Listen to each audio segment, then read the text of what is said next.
السلام عليكم، اهلا وسهلا بكم في مطبخ لولو. النهارده هنعمل اطعم والذ بانيه، ويلا بينا نشوف المكونات. معانا نص كيلو بانيه متقطع شرايح، ومعانا البهارات بتاعتنا: معلقه كبيره بصل بودر، ومعلقه توم بودر، ومعلقه صغيره من جنزبيل بودره، ورشه ملح، ورشه فلفل اسمر. ومعانا علبه زبادي ضربينها قوي زي اكنها زي اللبن الرايب. معانا ربع كوبايه ميه بصل، انا بشرب بصلتين خدت الميه بتاعتها بس. واربع معالق من الخل. وهنا ربع كوبايه من عصير الليمون. في بولة غويطة هنبدأ ننزل بالمكونات بتاعتنا كلها: مية البصل، ليمون، زبادي،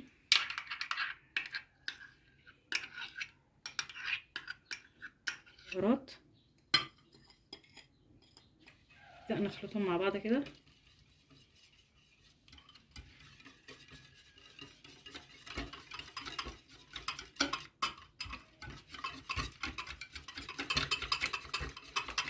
وبعد ما خلطنا المكونات بتاعتنا كويس جدا هننزل بها على شرايح البانيه بتاعتنا.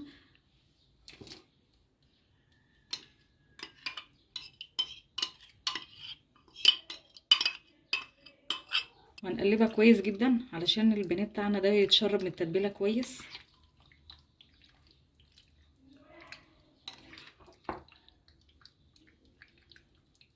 ريحتها تحفه ما شاء الله. ولو اولادك ما بيحبوش الصدور في الفراخ وعندك صدور ومحتاره تعملها ايه، قطعها شرايح بانيه وهم هيحبوها جدا. وكده بعد ما غطينا البانيه بالتتبيله بتاعتنا وقلبناه كويس عشان نتاكد ان البانيه بتاعتنا شرب بالتتبيله بتاعتها، هنغطيها ونسيبها لمده ساعتين ومش اقل من كده. وبالنسبه لتغطيه البانيه معانا 3 بيضات، وهنضيف عليها ربع كوبايه من اللبن، رشه ملح، ورشه فلفل اسمر. نضربهم قوي لغايه ما البيض ده يختفي معانا، ميكونش ليه اثر للبيض كده. هنجيب كوبايه من الدقيق وهنضيف عليهم معلقتين من النشا.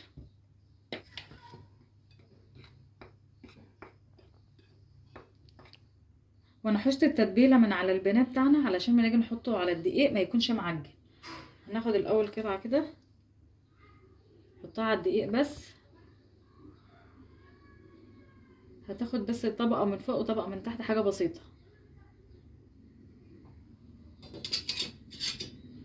اظن نضيفه على اللبن بالبيض.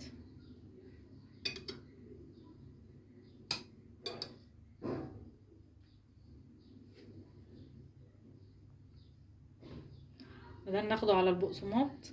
اهم حاجه بقى في البقسماط اللي احنا نتكه قوي على الطبقه دي علشان ما تفكش معانا.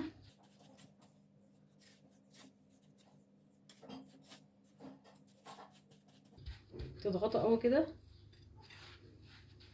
عشان الطبقه ما تفكش.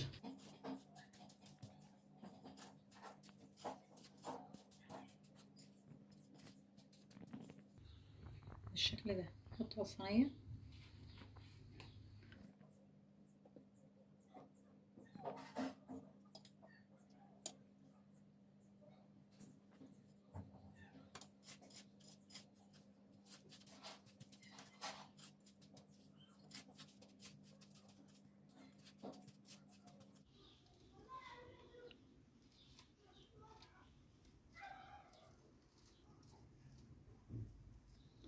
وبكده يكون خلصنا الكميه اللي معانا. احنا هندخله الفريزر بس نص ساعه علشان الكفر بتاع البانيه يثبت عليه، ونغطيه بشنطه كده وندخله في الفريزر لمده نص ساعه.